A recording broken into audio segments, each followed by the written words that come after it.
we're talking under your roof. You know, it's one thing to know a lot about what somebody does. It's a whole nother thing to know about more of who somebody is.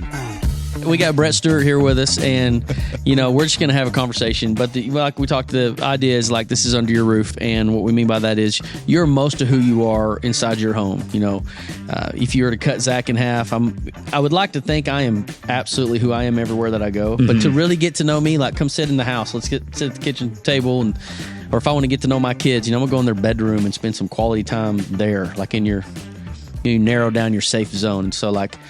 You're so unique to me, man, because you're so talented. You know, I think you are a very conversational person. You know, the times we've got to know each other, I've always thought like this is the kind of guy that whatever he does, he's just going to do great at it. You know, and I know other people have probably told you that. And there's an element of, you know, having people believe in you. And when you get that, it's like, God, that's something so rich. Mm-hmm. And then you start transferring it, you know, and you start believing in other people. And now we're talking like, we're really we're advancing something that's bigger than ourselves. You know, it's bigger than our business. It's bigger than our significance or success, but it's like, there's meaningful stuff happening in our life. And I think you've journeyed that. I know there's hard seasons in getting to that. There's great seasons in getting to that. So this is like really all about who you are, but then also these seasons. Yeah. So like, you know, you guys have known each other for what? Handful of years. Yeah. I think we, snowpocalypse. Yeah. You were running like crazy. Yeah. Everywhere. Snowmageddon happened after COVID, the COVID year. Yeah. Isn't it funny how we name things of like COVID, Snowvid? I know. You got these pretty big years. There's big years that mark some transition and change for sure. Yeah. So that's where we probably officially met, was during all that. We officially met because we were on the board. I actually didn't know that Cameron had a job other than being on boards. I thought there was somebody in Abilene. Like, how do I get that job? Your full-time job was just being on boards. Yeah. No, yeah, it was the Home Away from Home organization that we were on the board for. So that's where we met. Cool. But then we kind of got to know each other as your involvement, at Beltway with the community, and Beltway's involvement with the community kind of took off, especially in those difficult years of COVID and then snowpocalypse. Yep. So you mentioned Beltway, you know, for people that are getting to know you just on this, I know a lot of people know who Brett is, but a whole bunch of people don't, you know, so. Yeah. And even those who think they know, they probably don't know. They don't. And that's we're going under the roof. We're getting down in the hood. But like, you know, you cut your teeth. You've spent years, a decade maybe even in ministry or longer. 14 years. 14 years. Yeah. Long period of time. Was a pastor for 14 years. Yeah. I want to go into that. I want to talk about what that looked like getting out of that. That was a big decision, you know, but obviously the Lord's pulled you into something, and it's new and it's fresh. It's exciting. Yeah. And you've been through some hard stuff too and all that. Yep. Right? So yeah, my life looks nothing like what I planned or intended it to look like, but I am so glad it doesn't, because it's so much better than how I could have planned it. And you know, you mentioned difficult times. I'm sure we'll go there, but it's like, man, all the things that I've been through, as terrible or as awful or as difficult as they were, like I would go through it all over again, because it leads to who I am today, how I know the Lord today, my marriage with my wife today. And it's like, I love who I am, where I am, and have hope and excitement about the future. And it's cool to look back and be like, man, the last 7 years of my life have looked drastically different. So what's 7 years from today gonna look like? Like, there's no ceiling, there's no like box or structure to fit it in. And so you're not a guy that gets put in a box. No, if you do, I'll break out. We have a box at the kick end. Down the box. Yeah. And that's great. You know, I relate with that, man. Like, you know, I coached for years and then got out of that. And, you know, a school bell told me what to do every 45 minutes from the time I was 5 until I was 32 years old. Yeah. Then all of a sudden the school bell's gone. And the mirror is telling you what to do and not to do. That's drastic change. Yeah. I failed miserably at that for a little while, figuring out how to employ myself, you know, and then I got into ministry and doing some things in there and have kind of reorbited back into more of a structure. And I think it's good. Like, what I've discovered is it's great. You need structure. Like we got to have some kind of, but you got to be able to like really go express who you are. And like you move from a place of, I'm not trying to prove who I am. I'm expressing who I am. Yeah. You're an extremely expressive person, and it's attractive, man. Yeah. So like it's got to be benefiting your business. Tell us about what the business is so we can get that out of the way. Okay, cool. So I've got a couple of businesses. They're both real estate related, real estate investing.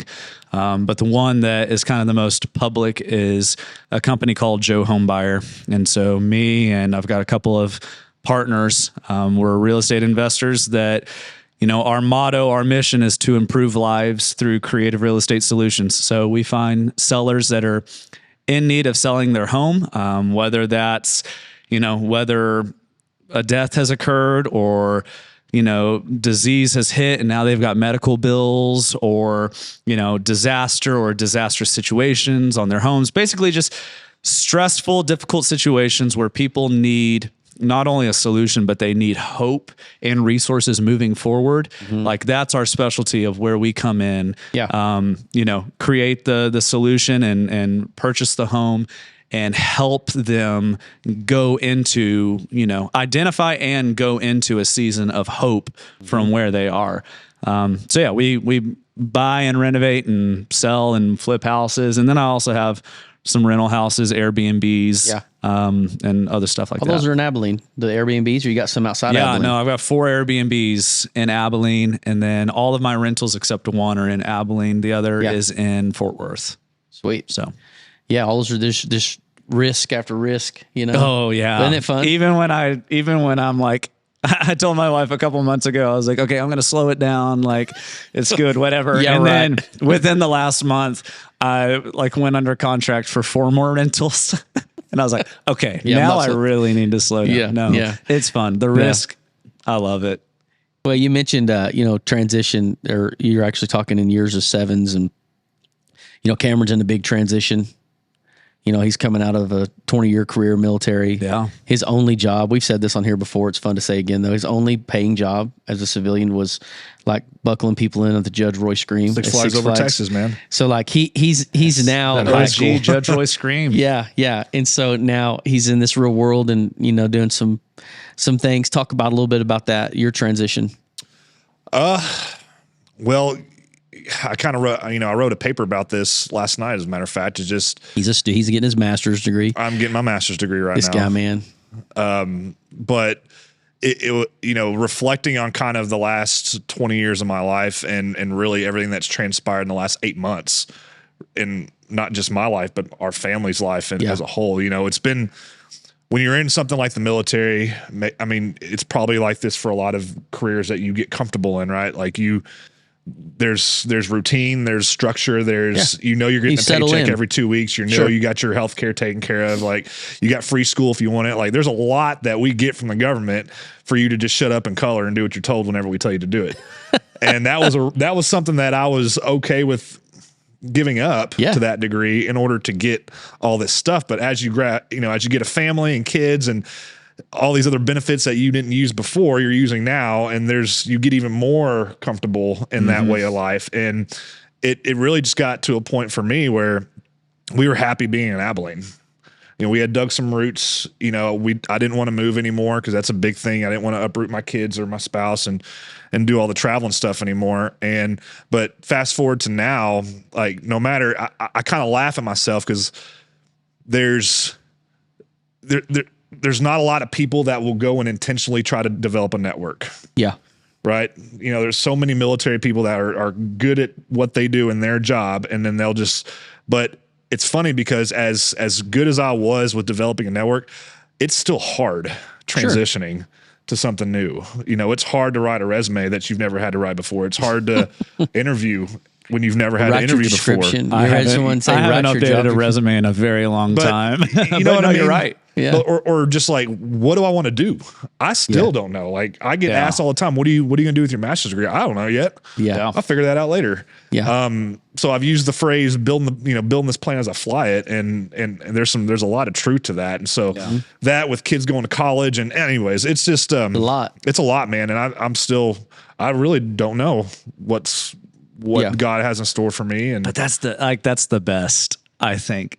Like when you know who you are, how you're equipped, and even when the Lord has said step out, but then like the unknown and like I don't know, it's not all written out. And to me, I have found so much adventure in that, but you're right. Like that step away from, it's not just what you've known and you're comfortable with. It's what your identity has even been formed and fashioned around. And, you know, in the context of a career, you were in the military, how long? 20 years. Okay. So in that 20 years, most of your ability to dream and to create and to think of something were some way or another attached to the military, or how does it work with the military? That's right. And the same thing for me with ministry. I did ministry for 14 years. Yeah.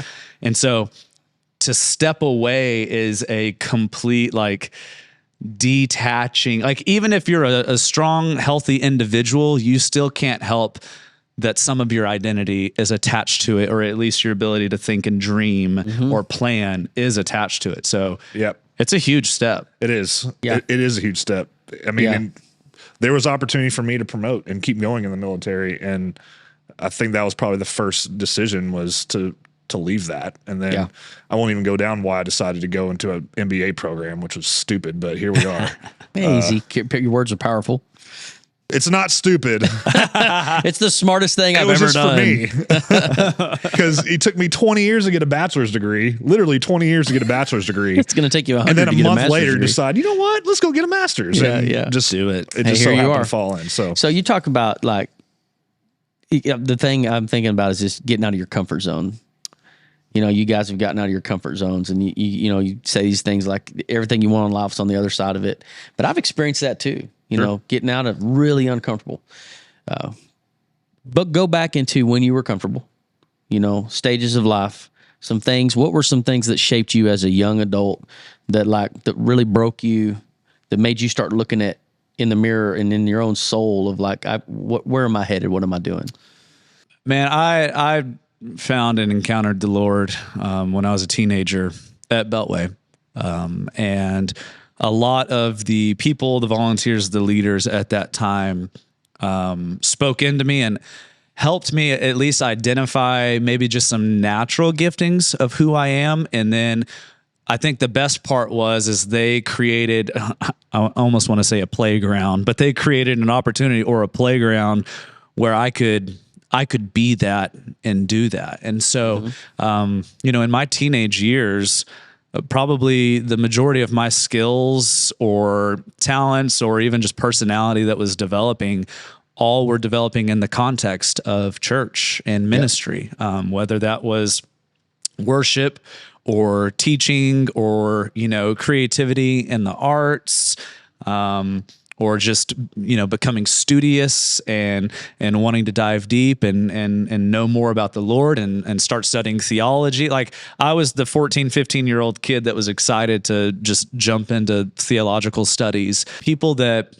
believed in you or gave permission for you to explore and find who you are, while also helping to give structure and safety. Kind of the bumpers. If you go bowling and you're terrible at bowling, the bumpers that go in the gutters, they're useful. It helps keep you in and guide you to see what can you hit, how can you do it, how can you throw, what's your unique approach to striking the pins. And you're a bowler.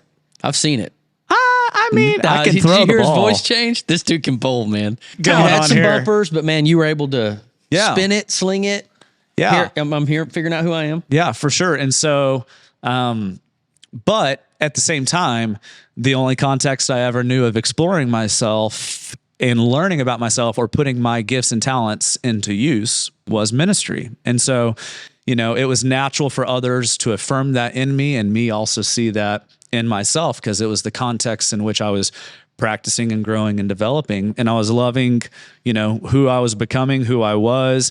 I love serving and helping people. I love the Lord. And so, through a number of things, it was just like, okay, well, I'm going to pursue ministry. I'm already in it. Like, let's just go for it. And so I did, ACU, my undergrad and my master's. So I did youth and family ministry in undergrad. I did a master of divinity in the grad school in the seminary, and was a pastor for 14 years of doing it. And I loved every bit of it. Couple different churches. Three different churches in Abilene during that time. Yep. So what was what in your personal life did you have to journey through? Like, so let's just go like this. You're a pastor. I'm a pastor. You got it all figured out, right? You can't surely have problems in your personal life. No, I never did once. Not at all. So Not what in any did way. that, the weight of carrying the leadership in that with young people or people that you're connecting with, and then all of a sudden, man, you've had to go through some life. So if you don't mind, before you answer that, I don't know if I've ever told you this, but one thing that I admire the most about you, and I really don't think I've told you this, but the very first church thing that I've ever done, and keep in mind, I didn't discover my faith or start my journey until about 4 years ago. Yeah. Like I was an unbeliever the entire time until about 4 years ago. And Zach pushed me to this reboot deal, this men's thing at Beltway. You had just hurt your hand. You did something I just stupid. almost cut off my finger. You were on drugs. I still got the scar. I was trimming the hedges at my brother's house because I'm that kind of brother. No, he was paying me. It was cool. Yeah, extra money. But yeah, I was trimming the hedges, and dude, I had no idea what happened. But the next thing I know, like my hand gets struck, and I look down, and my finger is gone, is mauled. bleeding. I mean, it luckily it went at an angle where it like filleted it open rather than severed it. So you didn't know this part. This is the rest of the story. Yeah. So, but I was supposed to speak that day, morning, the next day. Yeah. That We moved evening, some stuff around. That evening, at Reboot. And, what was funny is I was the only one there. So I had to like drive myself to the ER or the emergency room, the whatever, Hendrick South. But what's funny is like I passed it. Well, I was almost there, and I was like, "Oh man, I forgot my wallet and my ID. I left it at home." So I turned around, went, and all this time I would just have a finger that's just gushing, and I'm trying to hold it and keep it all together. And so I like went into my house, grabbed my ID, then went into the Hendrick South, and they got me taken care of. And then later that evening, I went to Beltway and I think I spoke at Reboot. But hold on. You go with what you were talking about, because I haven't heard the story. The only caveat of that I got was like, I remember Brett saying, I don't even know what I'm talking about right now, man. I'm like, he was on some stuff. I think I gave the disclaimer. I'm on some some stuff right now because I just cut my finger off. Yeah. But no, I mean, but I remember your testimony. I remember that. And that was the very first time I've ever gone to anything like that, church related. Oh, wow. And I very vividly remember your story. And so, hearing your story and then seeing because you're not in ministry anymore, but you still minister. Like you still travel around the world. You're still doing every day. Every day. I love it. And so that's super cool. I don't think I've told you that before. That's cool, but man. Thank you. Yeah. No, that story. So that kind of connects it back to what you said about, you're a pastor, everything's figured out. You don't go through anything difficult, right? So a little bit of my story. So being as involved in the church as I was growing up, one thing that I had witnessed that from a lot of people that I admired were they got married at young ages and they were really good leaders. And it kind of showed, or at least communicated to me, that there was a maturity level of being a good leader and knowing yourself and being able to lead a marriage and a family. And so I think unknowingly, it was a goal that I pursued without it like being a goal that I would put on paper. And so I found myself, getting married while I was at ACU, got married at the age of 20, which I had no idea. Even though I had like some ideas of who I was at 20, I had ideas of pieces of me. I had no idea who I was. Yeah. But that was that first marriage. I was married for 6.5 years. And, I don't know, we can go into whatever kind of details you want, but it just wasn't an easy marriage, from the get-go for a number of reasons. But kind of fast forward to being a pastor at Beltway, especially someone who is, on stage, preaches some, teaches, is fairly public and known. And of course I've been in Abilene my whole life, so I'm known. There were some marital things going on at the time, that I was walking with our elders at the church through. And it was one of those things of only a close inner circle knew. And then because of a Facebook post from someone that tagged my ex-wife, previous wife in, and some of the circumstances that were going on, made something that was known by a few trusted, that I was trying to work through, get clarity on, and okay, Lord, how do I faithfully walk this out? It then became a very public thing instantly. It's hard. And so now here I am, the young adults pastor. I'm the leader of people in my age category, both those that were, single young adults and married young adults. And then here we are, the married young adults pastor whose marriage is, now publicly seen that like it's falling apart. Yeah. It was one of those, I didn't really like, it kind of just pulled the cover back, and then you almost just have to like, hey, this is what's going on. This is where I'm at. But also it helped. One, I had such a trusted leadership to walk with. Yeah. But from the get-go, I kind of just knew in my spirit when there were things that started to surface in the marriage that were of concern. It was just put in my spirit of, I need to walk with our elders. I need to walk with leaders, not only for accountability, but just for wisdom, because I want this thing to get better. I want it to heal. I don't know how it will or how that will look. And so, thankfully I brought them in and walked very early on with them. And so then when it seems to catch people by surprise, like, oh my gosh, this happened out of nowhere. No, this has been happening for a while, but I've been walking with leadership. I've been walking. You getting kind of a word I would use is you're getting fathered. Oh yeah. Through that. I don't use that word loosely when I use it. If you know me, it's a big deal to me.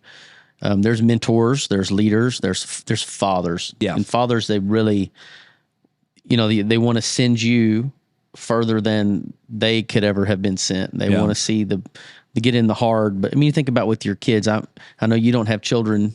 Not yet.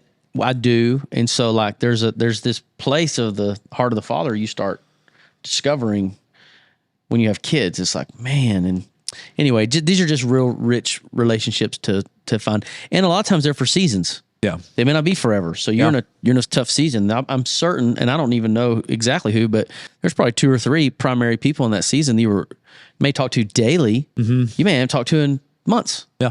Or longer. Yeah. But that doesn't mean you're still not seeking these kinds of things or becoming that for someone else. Right.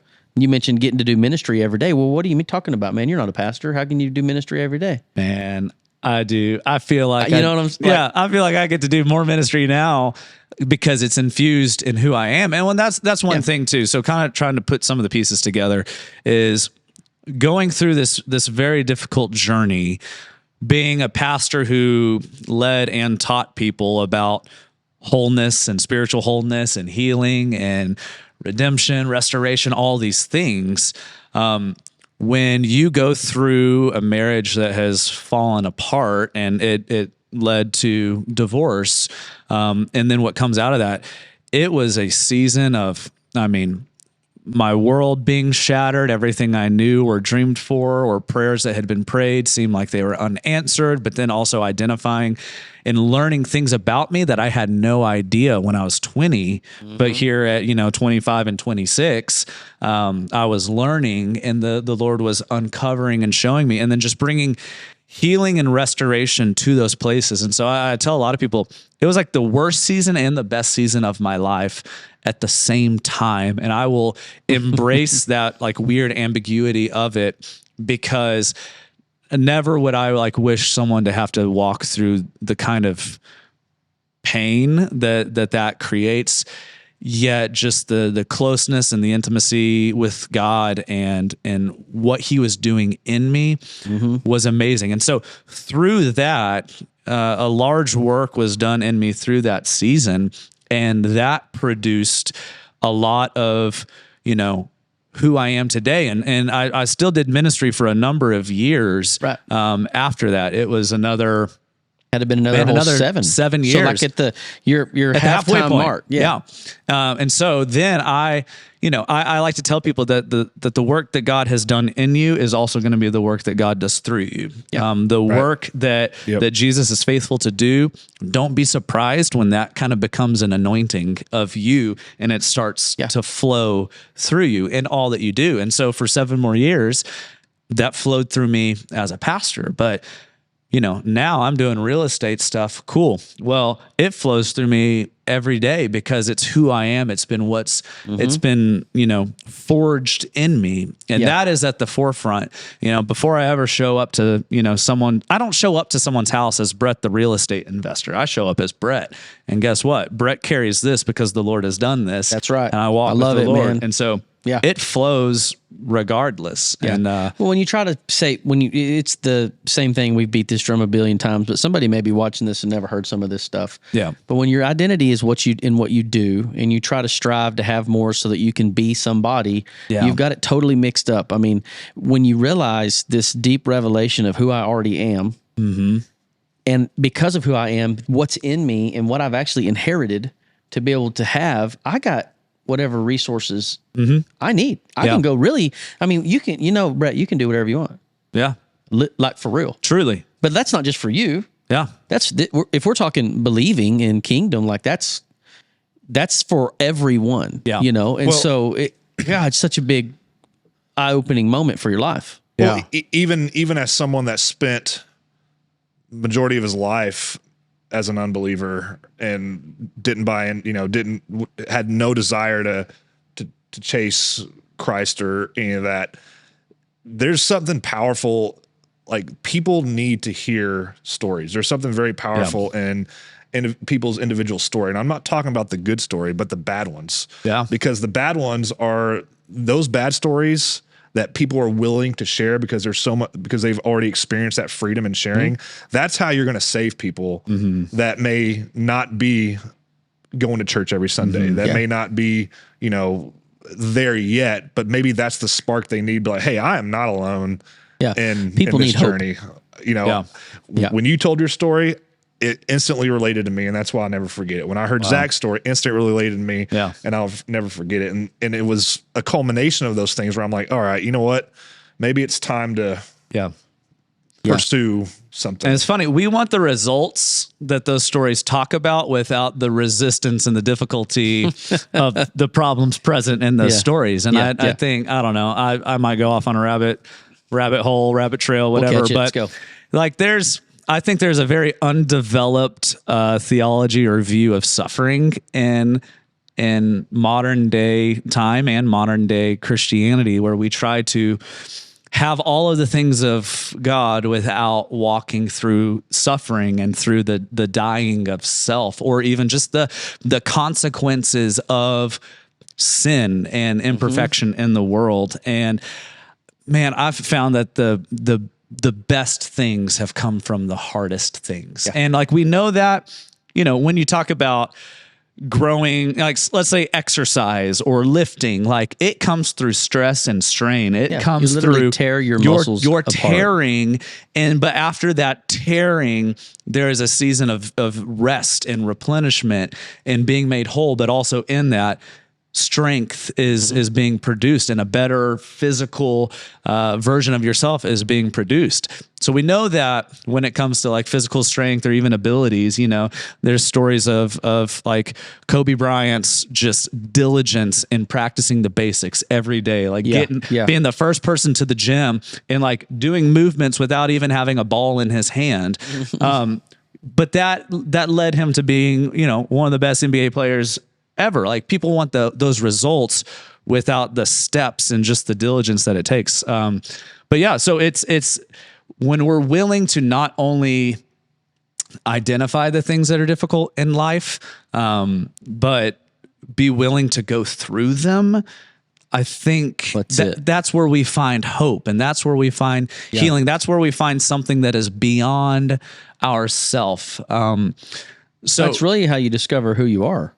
Yeah, you have to. And again, it's the kind of dying to self mentality. Like, this there's a version of Brett that the world has created, or the hurt pieces of Brett over the years have created, because maybe I'm seeking validation or being known by people or being known for this or being known for that. Those things, it's not fun, but those things, you got to kind of peel those away before you ever find and allow a work to be done in you, that you can be who you are, wherever you are, whatever you do, and have a strength and a power. So you would say it. You could get real financially successful and totally lose yourself in all the things you do and not have a clue of who you are. Yes. Yeah. Absolutely. So good that you have journeyed this before stepping out. Before. Yep. Yeah. Because even though you've had to go through to get to, you still haven't arrived. Me neither. You either. Yeah. And so you've got these things. You're sitting in. You're happily married now. Yeah. That old man is dead. Yeah. There's this. You've been married now for how long? We are about to celebrate, at the time that we're recording this, we're about to celebrate 6 years. Yeah. Nice. Already. Yep. And it's just got this you're in a real, true redemptive place. Literally the marriage that I prayed for, and I didn't believe that it could be real. Like that is the redemption now. Prayer. Yeah. What's that? Just a little faith. Oh yeah. Yeah. I had talked to somebody not too long ago, and they were in a rut. It was Matt Ellis. Yeah. In fact, funny, we're sitting at the mill. We're recording here at the mill. Matt plays on steak nights on Thursday nights and some other nights too. He shared a story recently at a boot camp. Yeah. It's powerful. But he said there was a point where his prayer was, I think he used the word pathetic, but it was like, all I could come up with is, God, I don't even know if you want to or can, but man, if somehow maybe just a little bit of you like wanted to fix me, man, would you help me? Mm-hmm. It wasn't like some declarative super belief. Yeah. Man, brother, what an awesome prayer. No, it was like, no, man, like I didn't even know if I believed in what I was. Yeah. Yeah. But a willingness to just at least go there and acknowledge there's something in me broken. Yes. And I was not made to be broken. Mm-hmm. I think one of the biggest lies that I've dealt with is you kind of use the word suffering, having to experience that, but suffering, and you always think that if you share, you're going to suffer. In reality, it's the complete opposite. Like when you share, whether it's with your spouse, what you did or what you're going through, or whether you get to a point where you're comfortable in sharing your story publicly to others, that expectation that you've built in your community, whether you've been here forever, people start to know you as a pastor, as someone that is a leader in the community, there's an expectation that they've done no wrong. Mm-hmm. How could someone do that? But once you get over that, that fear of not sharing with others, I think there's such a freedom in that, that it's just, you gotta move past the fear first with yourself of acknowledging that. Yep. And then the fear of sharing it with others, and just get rid of like, what will people think, or how will they perceive Absolutely. this? Because fear is what holds us back. And it keeps us in those places that prevent restoration and healing, for sure. Yeah. Yeah, it's great, man. Thinking about fear, what do you do today when fear creeps in? Because it's not like you punch through these things. I had a mentor once say, you have to go through to get to. That sums up everything of what we're talking about. So you go through to get to, and now here you're in this new season. 7 years there, 6 years here, and you've been now as an independent entrepreneur for now how many? Maybe 2 years. A little over 2 years full time, but I had kind of started doing some things part time, which is very common. I don't know how many people in today's world aren't doing a couple of things. And even when you get that bug, like it starts becoming about people, not just about possessions. And hopefully sooner than later with that. But like you realize, like everything that I do, every transaction, man, there's people involved. Oh yeah. I mean, it's incredible. Yeah. And that's what brings the greatest joy in it too. It's the exchange between people, not the exchange between possessions and currency. Like it is that the divine exchange that happens when two humans' lives cross, and there is a moment where the Lord has something to do or to share or to impart or just to bless. And so, totally. It's so good, man. So what does it look like for... So you said fear. Brett's life. Yeah, when fear, today when fear pops up. Yeah, what is it? I mean, fear is fear. Like I don't think that fear ever stops being fear. It's just either how you acknowledge it or like what permissions are you going to give it? There's still things that pop up where it's like, oh man, what if this happened? Right. But for me, I don't know, man. I've been through what I would consider like I've lost everything, and lost everything that was even more valuable than possessions. So even if it's like a facing of fear of like, what if I lost every property that I have right now? Or like, what if, just the market, something happened out of my control.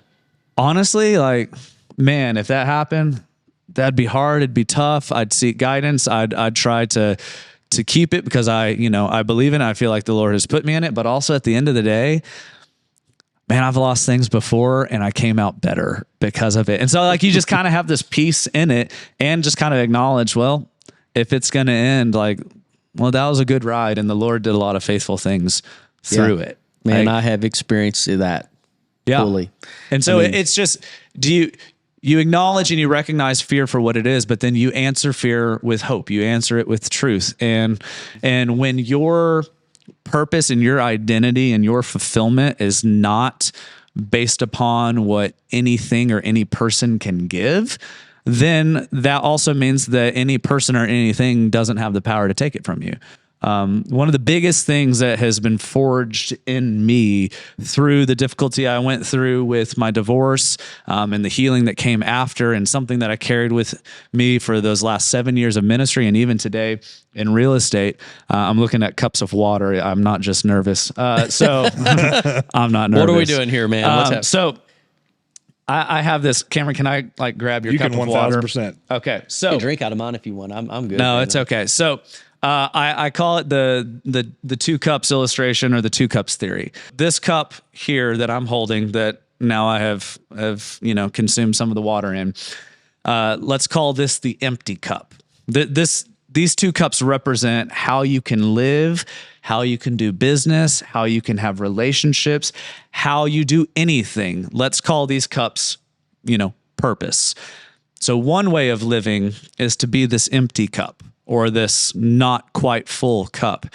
And everything that you do in life, everything that you seek to produce, everything you seek to have or to establish or to be known by is a means to fill the cup.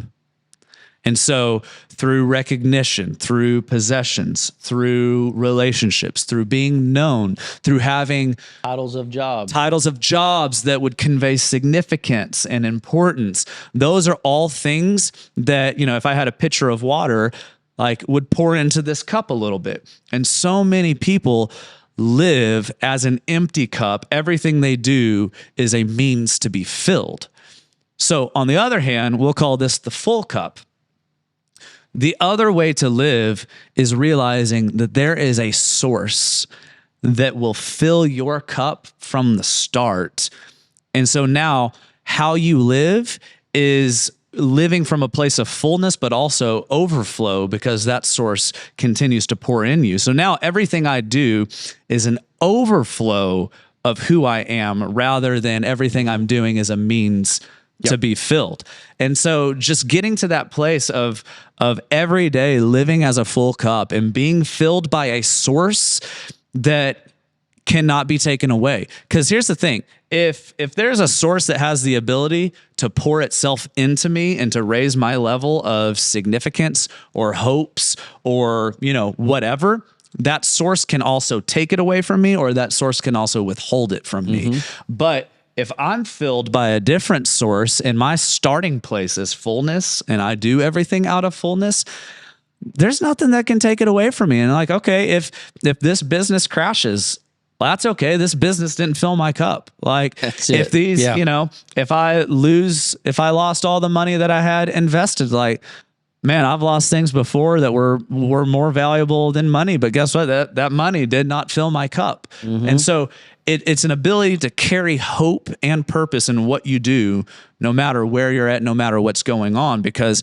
it's a source that, you know, no one can take away. So I've just got to, you know, I've established, you know, these kind of identifiers, these flags that pop up in my mind or in my heart when I recognize like, oh man, like I'm allowing some of these other things to try to fill my cup rather than starting off every day already full. And so That's good. you know, just being aware of it, because if we're not careful, well, you can easily move from this back to this. Oh, yeah. Or you can move from this, take yourself away from the source and give out and pour out so much. And then guess what? You find yourself as an empty cup. Yep. And then, well, man, Cameron, I see you doing this. Dude, that's so awesome of you. You're just such a community leader. And like, that's great that people affirm and say those things. But if you allow that to be what starts to fill you back up, like you got to be careful, because it can be taken away. And I've been guilty of it. Oh, we all have. Who Every hasn't? single one of us. Number of times, not that's just why. once, but Yeah. lots of times. Yeah. So I'm done. You can drink your water now. No, man, that's good stuff. Well, I was involved. You know, I got coached for 11 years. I got out of teaching and coaching because we'd turned what we needed money for daycare bills into a thriving organization that we were leading. And, you know, I found a lot of excitement out of it because I got out of the bubble of the only people I knew were just like me. And all of a sudden, I got saved in the same season. So everything was transitional. Yeah. Now all of a sudden, it's like I'm seeing people for like, hey, this person has a family too. They have goals and dreams. And anyways, you start helping people with this sort of stuff. And man, we committed our lives to that mission, so to speak. And at the same time, I was going through what you're talking about. And I still, like you said, this is a forever wrestle. But I got to a point where just about where I really thought I knew who I was, we got a call. And like Thanos snaps his finger, dude, and half the world is over. That was like the call. Hey, you need to get on a Zoom right now in 30 minutes. And you're on this 10-minute Zoom with no explanation of 98% of your income is see ya. Yeah. And you can get your identity in a whole lot of different things. Oh yeah. But it was deeper than just the money. Yeah. It was what we had sold. It is what we had believed in. It is what I still wholeheartedly believe in, that opportunities are great. I was never, I went through a season of like mad anger. I don't think I ever had pity. Yeah.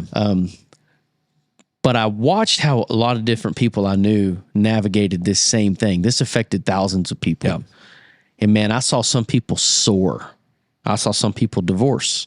I saw some people, and you could almost go back. I can think of people right now, and I can tell you it was because of what you just described. Yeah. Rachel and I, we sat in the middle, but we soared.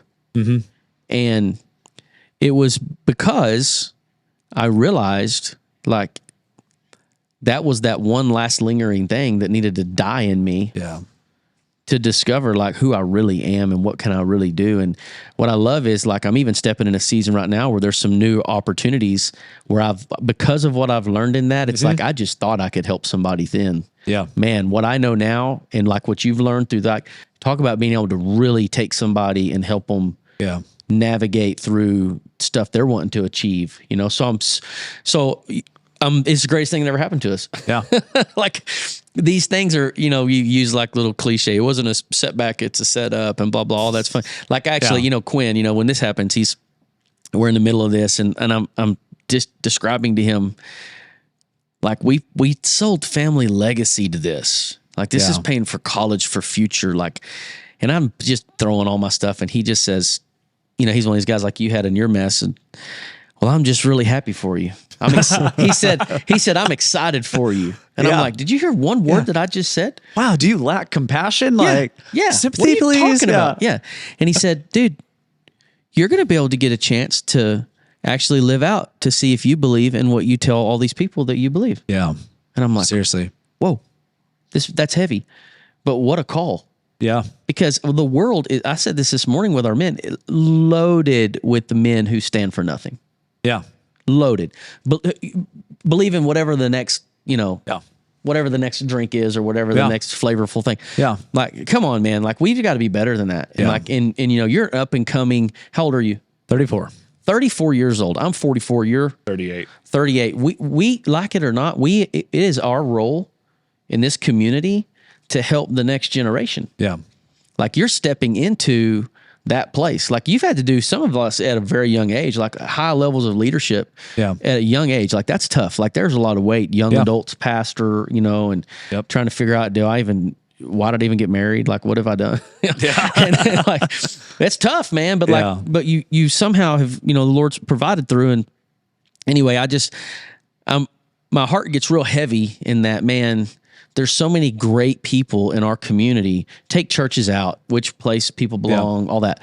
Like, I know some incredible men and women that have just endured and laid their life down for the sake of other people.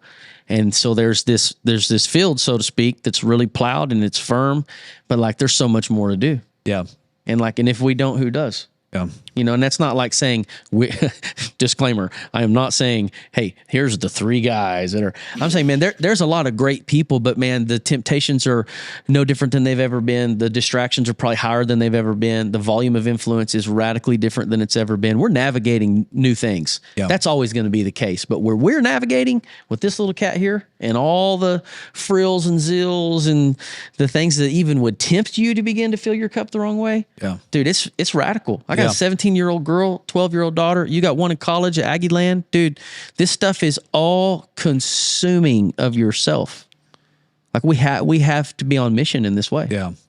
Your purpose has got to be for this. Yeah. My problem is patience. Like, I am an impatient human being. I think that's... I want to ask, like, is there actually a patient human being? Probably not. Are those that just fake it that well because they know other people are watching? I don't know. I think we're all impatient. Yes. You can grow in decreasing your impatience, but... Well, that's that. I mean, you're it's not wrong. Weird. I have patience for certain things and no patience for some things.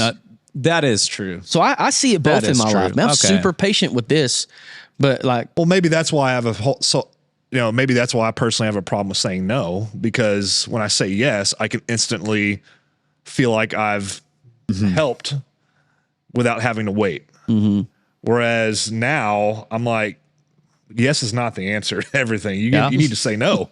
You got to say no to some stuff. Yeah. And that's dependent on your relationship with your family, your relationship with yourself, your own self-health. Yeah. The entire, you got to be able, if you're pouring so much into others and other things and not pouring into yourself or your family that's going to be around for ever, then, but my impatience in the example I'm using is like, okay, how can I do that while making that the main thing? Me, my family, what does God have in store for me next? People are actually more attracted to people who know how to say no than ones that always say yes. I don't you haven't disagree even with tapped that. into your capabilities. I'm telling you. I'm saying no now, ish. Well, you said purpose, talk vision. Yeah. You get a vision for your life. And now you start saying yes and no based on, does it line up with my vision? Yeah. Hey, it's not a bad thing, but it's not part of my vision. It's not part of my values with my wife. I brought her into this. But even I would say the challenge is knowing vision, but then you try to create the rules for the vehicle of vision. Like, you were talking about, like, you're trying to, envision or imagine like what your future is going to be. It could be something, in the next 2 years, but then 5 years down the road, it'd be completely different, but it still be vision. I think another struggle that we have is like through growing and maturing, getting clarity of vision of who we are and the gifts that we've been given and how we can bring hope and purpose and service. But then sometimes we try to create the boundaries or the vehicle for how that is supposed to best go. And sometimes it could be a limiting thing. Like, there could be way more stuff for the future But if you limit it to just this, because this is what you think vision fulfilled looks like, yeah, it's good. Then you've actually missed it. Like You missed it. Yeah. when the opportunity for Joe Homebuyer came up, it was presented in a real amazing God kind of way. One of the thoughts is like, oh my gosh, like this is it. This is the thing. This is the thing. So cool. But not shortly after that thought, I even heard the Lord almost just guide me of, Brett, I can do a lot of things through this, but don't for 1 second limit it to thinking it just looks like this. What if this is just step 1 of step 8 of where I'm going to take you? Like, do not make this the ceiling. Do not make this the dream vision fulfilled. Say yes and see what I'm going to do, but also please know that like there's more. Right. There's more. Yeah. So, yeah. And I even, the thing happened to me, so we were in a recruiting business, so to speak, the one that we lost. And I had gotten so loyal to it, in it being the forever vehicle that you just described, that if you were to approach me with an opportunity, I actually had the thought of, who does he think he is to try to talk to me about this? He has no idea how sold out I am. I was so close-minded, like egomaniac almost, like this is the great, like I almost want to immediately defend what I'm doing because you're trying to give me an opportunity. Like, you have no idea what you're talking about. yeah. It's just so low character. Yeah. Well, I think when you do something for so long and you're so successful in it, you become more closed-minded to outside people. But then I started meeting people who, and we were trained that, so I got it honestly. That's not I'm not like blaming, but we were trained that it became you. And then as we grew out of that and started looking at different things and kind of really seeing how people were sorting out, I've connected to some guys, one in particular that all the while was taking some of what they were making and investing and growing. And you look up, it's like, wait a minute, you had these 5 other things going on? Well, yeah, of course.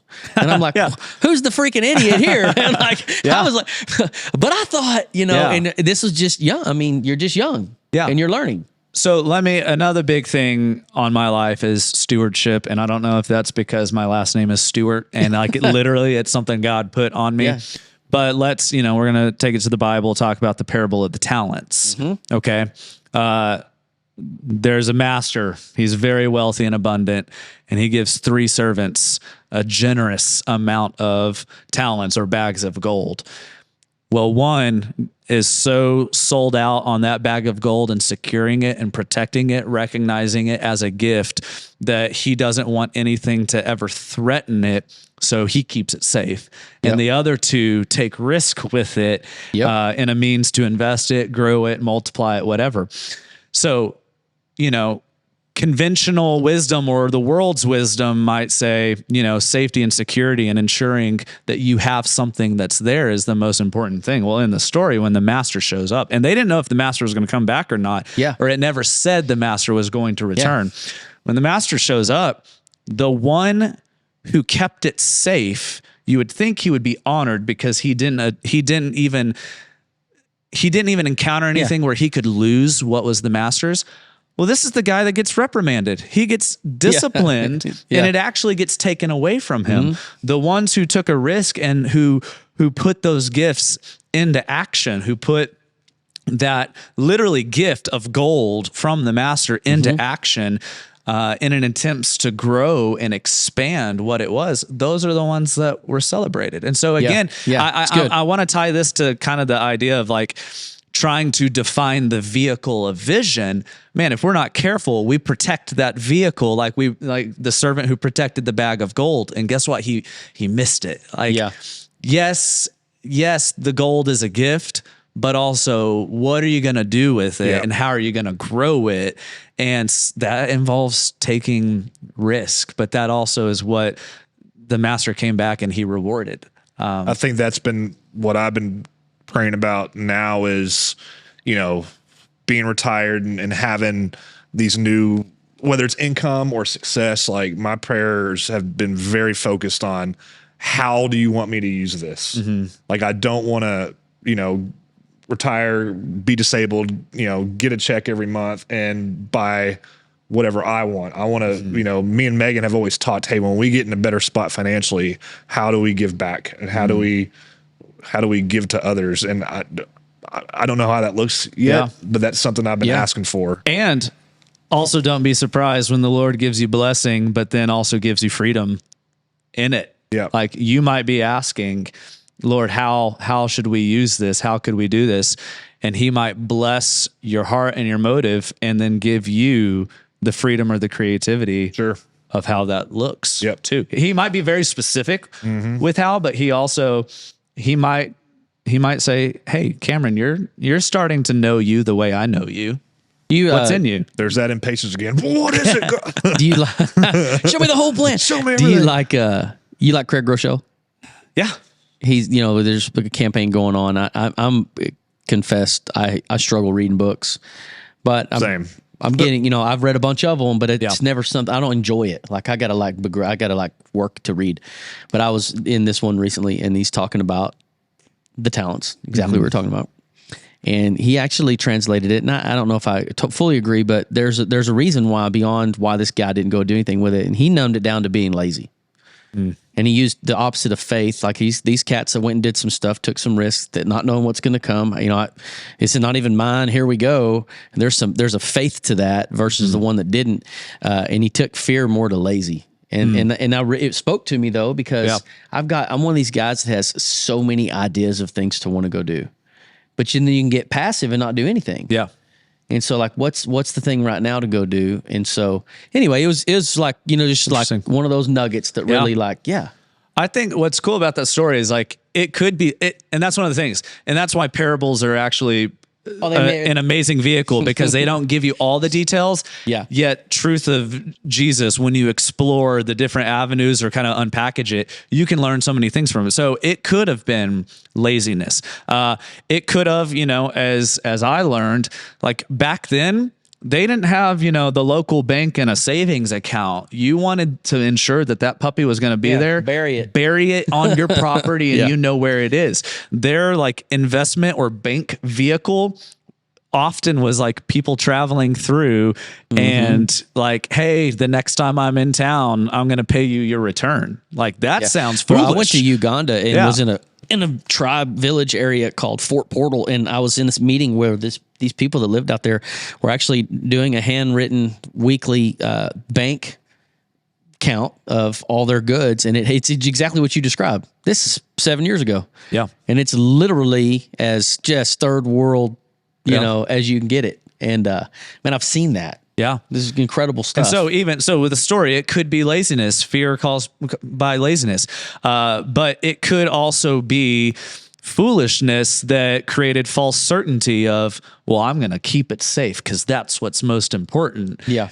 Yet the ones who took the risk in investing it, which might have seemed foolish of like, man, you don't know if that person you gave money to is going to bring it back to you. Yeah. That sounds foolish, but then guess what? It was celebrated because they multiplied and expanded what they had. So there's just so many things that can come out of parables. So many. Man, we could have this conversation. I knew this would happen if we bring Brad on here. That's true. Yep. We could just talk all day long. I think the first thing we said was like, this is going to be an easy one. Like, we'll just get going. Yeah. Yeah.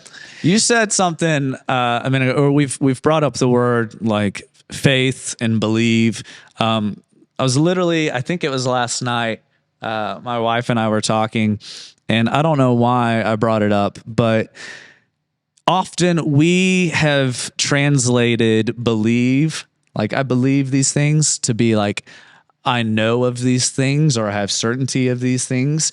But truthfully, like the word to believe literally means to faith. Like, to faith it.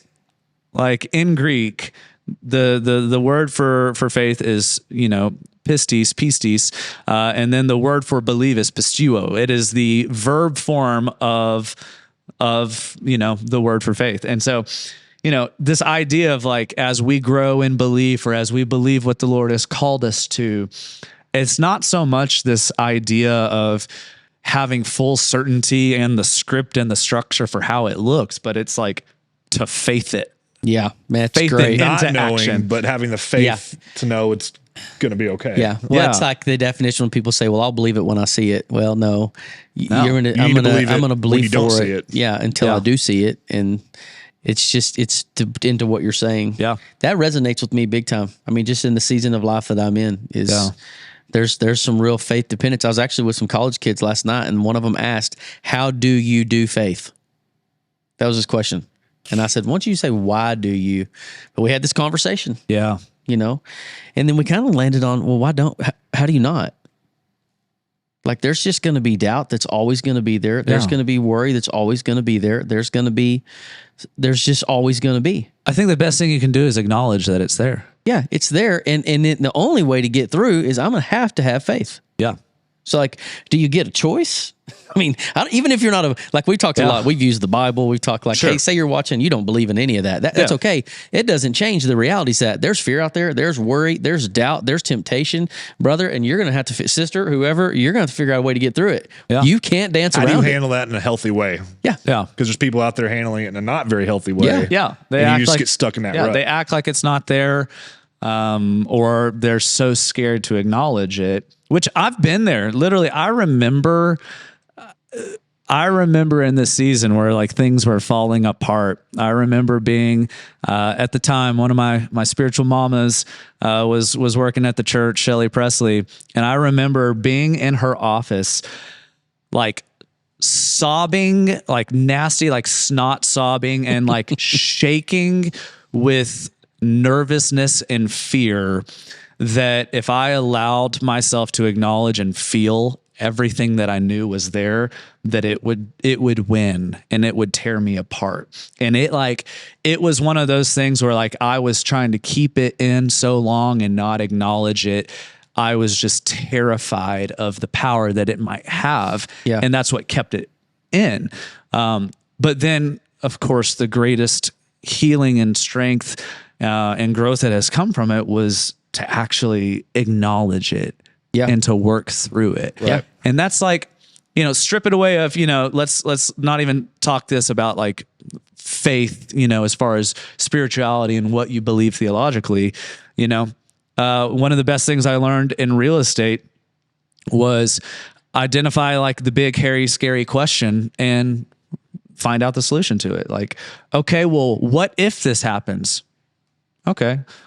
Well, then I could do this, or I could sell this, or like you provide the solution for it. And then guess what? That thing doesn't seem that big or scary anymore. And you've already acknowledged it. It's like the pre-decision. Yeah. And so, okay, I acknowledged it. It was actually the best thing for me to move forward and to experience growth, to acknowledge that big, scary what if. It's there. Okay. And how am I going to, if I come up against it, what am I going to do? For business, for life, for relationships, for faith.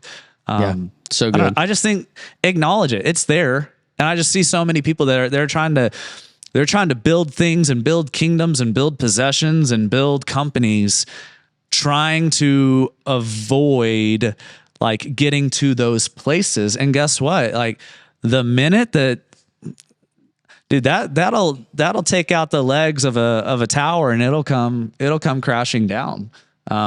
Acknowledge it. Yeah. And again, acknowledging it is kind of that ability of, okay, well, this thing that I've allowed to fill me, acknowledging it means, okay, well, maybe I need to unfill me with it. And I have to face momentarily that moment of feeling empty or afraid or scared or unknown. But then guess what? Man, I'm going to go to the source that fills me up to where, I'm not ever empty again. Well, look, man, we're up. Awesome. Thank you.